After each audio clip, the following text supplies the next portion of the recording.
কাঁচা আম কি শুধুই সুস্বাদু নাকি এর কোনো স্বাস্থ্য উপকারিতাও আছে? আচ্ছা, এই কাঁচা আমের এই সিজনে কি আমাদের কি উচিত না একটু কাঁচা আম ভর্তা খাওয়া? এই বিষয়গুলো জানার আগে আসলে জানাই যে আজকে এই কাঁচা আম ভর্তা যে আমি খাইলাম, দেখেন কত সুন্দর টকটকে একটা কাঁচা আম ভর্তা। জিভে জল আসে এই আম ভর্তাটা আমি কোথায় খাইলাম এবং এই আম ভর্তা আপনারা কিভাবে বানাবেন এত সুন্দর আম ভর্তা, সেটা নিয়ে ভিডিওর বিস্তারিত আমি জানাবো। তো আমি যেহেতু পেশায় একজন শিক্ষক, তো অনেকদিন পর মনে হলো অনেকদিন পর আমার প্রতিষ্ঠান খুলেছে আজ, তাই যথারীতি সময় মতো প্রতিষ্ঠানে যাওয়ার পর গিয়ে দেখি যে ছাত্র উপস্থিতি অনেক কম। তাই চিন্তা করলাম যে ছাত্রদের বাড়িতে গিয়ে হলো তাদেরকে ডেকে নিয়ে আসবো এবং বলবো যে তোমাদের ক্লাস শুরু হয়েছে। তো প্রথমে গেলাম আমার অন্যতম প্রিয় ছাত্র আলামিনদের বাড়িতে। আলামিনদের বাড়িতে এই আম খাওয়ার উপলক্ষটা আমার চলে আসে।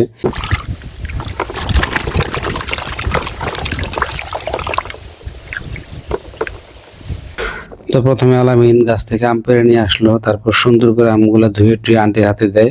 আন্টি তারপরে আমগুলা ছিলা শুরু করে।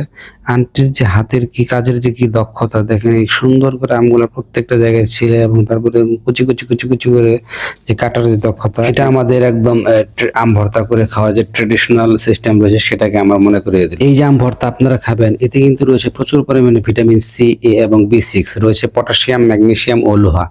এতে রয়েছে প্রচুর পরিমাণে অ্যান্টিঅক্সিডেন্ট যা কোষের ক্ষতি থেকে রক্ষা করে। এই গরমের মধ্যে এটা খেলে নিশ্চিত আপনার কোষ অনেক রকমের ক্ষতি থেকে বেঁচে যাবে। আর রয়েছে ফাইবার যা হজমে সহায়তা করে। রক্তচাপ নিয়ন্ত্রণে কিন্তু এই আম ভর্তা খুব কার্যকর। পরিমাণ মতো এই কাঁচা আম ভর্তা আপনার বয়সের চাপ কমাতে এবং ওজন কমাতে প্রচুর পরিমাণে সহযোগিতা করবে।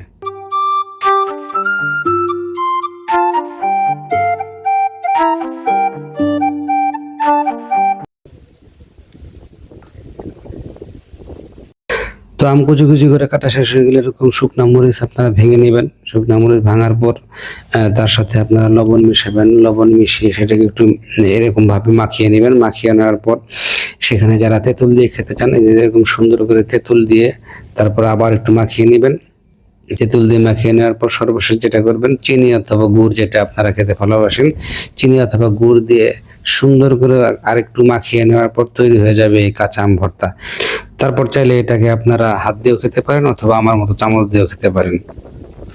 এইবার একটা আসল কথা বলি, আসলে শিক্ষা প্রতিষ্ঠান বন্ধ পেয়ে আমি যে মাঝখানে টুকটাক ভিডিও বানিয়েছিলাম, তাতে আপনারা যে পরিমাণ সাড়া দিচ্ছেন এবং ভালোবাসা দিচ্ছেন, সেই থেকে চিন্তা করলাম যে আমি এখন যে আমার যে প্রতিষ্ঠান খুলে দিল, তাহলে আমি সময় পাবো কোথায়?